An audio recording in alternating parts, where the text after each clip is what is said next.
दोस्तों, ये कहानी मेरे साथ घटी एक सच्ची घटना है जिसे मैं आज आप सभी के साथ साझा करना चाहता हूं। तो दोस्तों, ध्यान से सुनिए और अगर आप चैनल पर नए हैं तो कृपया सब्सक्राइब जरूर कर दीजिए। आप लोग सब्सक्राइब नहीं करते, चलिए कोई बात नहीं। अब मैं आपको बताता हूं वो घटना जो मेरे साथ वास्तव में घटी थी। मेरा खेत घर से करीब 10 किलोमीटर दूर है।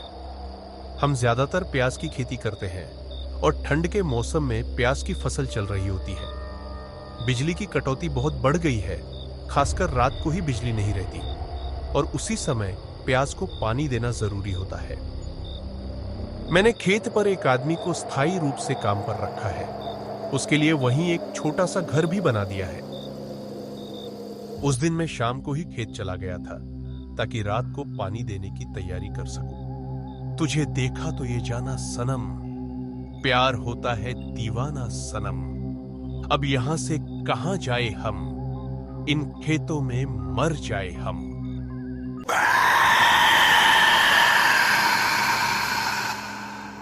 कौन है वहां? सामने आओ। लगता है मेरा वहम है। चलो जल्दी जाकर खेत को पानी दे देता हूं, फिर घर भी लौटना है जल्दी।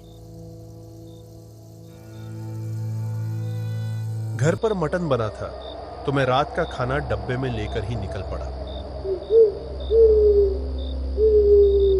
करीब 11 बजे बिजली चली गई। मेरा कुआं खेत के बीचों बीच है। कुएं से पूर्व दिशा में आधा किलोमीटर दूर खेत है जहां पानी देना होता है और पश्चिम दिशा में उतनी ही दूरी पर उस आदमी का घर है। ये रामू क्यों नहीं आया अभी तक? अब तक तो उसे आ जाना चाहिए था। अब मुझे ही जाकर उसे लाना होगा।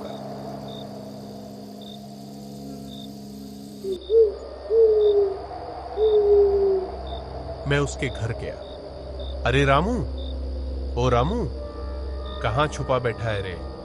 घर में है कि बाहर भाग गया? जी छोटे मालिक, मैं घर पर ही हूं, बस अभी आया। क्या रामू, तुम्हें बताया था कि आज खेतों में पानी देना है? समय पर आ जाना। हाँ छोटे मालिक, थोड़ी सी देर हो गई।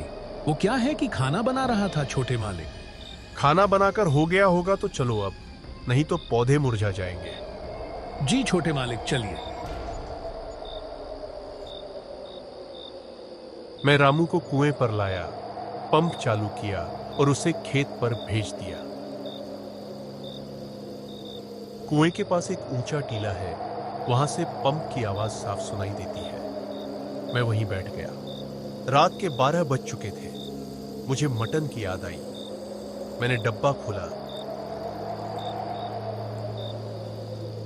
खुशबू से मन भर गया और खाने लगा। चारों तरफ चांदनी फैली थी, पंप की आवाज आ रही थी और मैं अकेला बैठा था। तभी अचानक तेज हवा चलने लगी। कहीं से बादल आकर चांद को ढकने लगे। माहौल थोड़ा अजीब लगने लगा।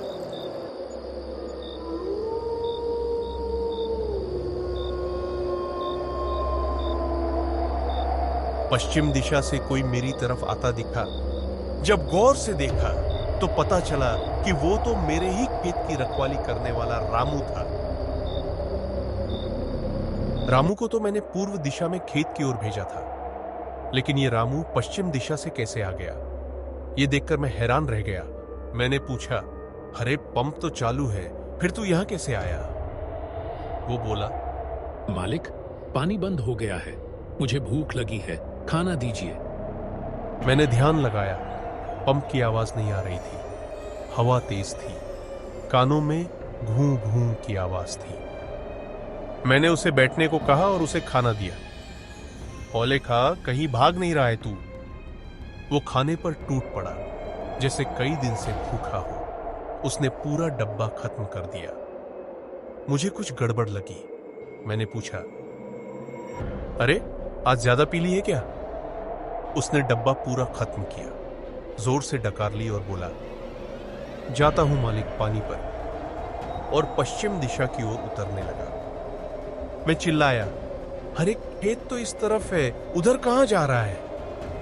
लेकिन वो अंधेरे में गायब हो गया। मैंने सब वहीं छोड़ दिया और मैं तुरंत खेत की ओर भागा।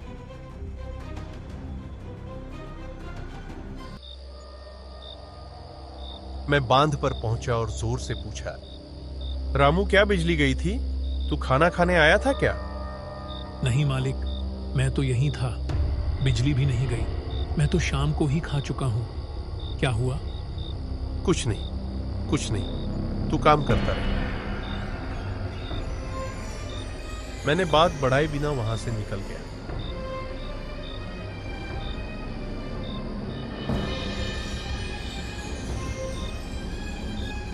मैंने रामू के घर जाकर उसकी पत्नी से पूछा, क्या रामू अभी घर पर आया था? नहीं, वो तो खेत पर ही है। मैं सहम गया। मन ही मन सवाल उठने लगे। रामू तो बांध पर है, घर भी नहीं आया, तो फिर वो कौन था जिसने अभी मेरे साथ खाना खाया? जी छोटे मालिक, कुछ परेशानी हो गई क्या? नहीं, कुछ नहीं। रामू आए तो उसे कह देना कि मालिक घर चले गए हैं।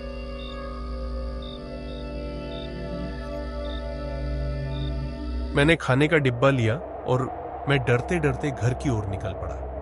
मन में डर था और सवाल पर सवाल मन में उठते जा रहे थे। मुझे कुछ समझ नहीं आ रहा था कि मेरे साथ ये क्या हुआ और क्यों हुआ।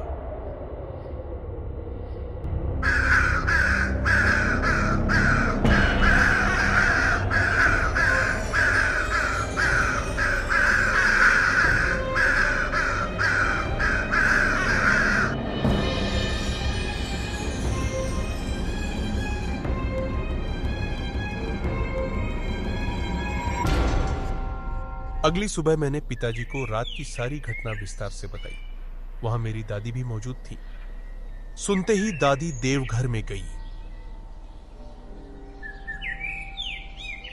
अंगारा लाकर मुझे लगाया, मिर्ची जलाकर दृष्ट उतारी। मैंने पूछा, क्या हुआ दादी? अरे बेटा, कल पूर्णिमा थी और तू मटन लेकर गया था। तुझे नहीं पता क्या, हमारे खेत के पास उस पहाड़ी पर बहुत पुराना छलावा है। अच्छा हुआ पूर्णिमा थी, अगर अमावस्या होती तो। मैं कांपते हुए दादी की तरफ देखता रह गया।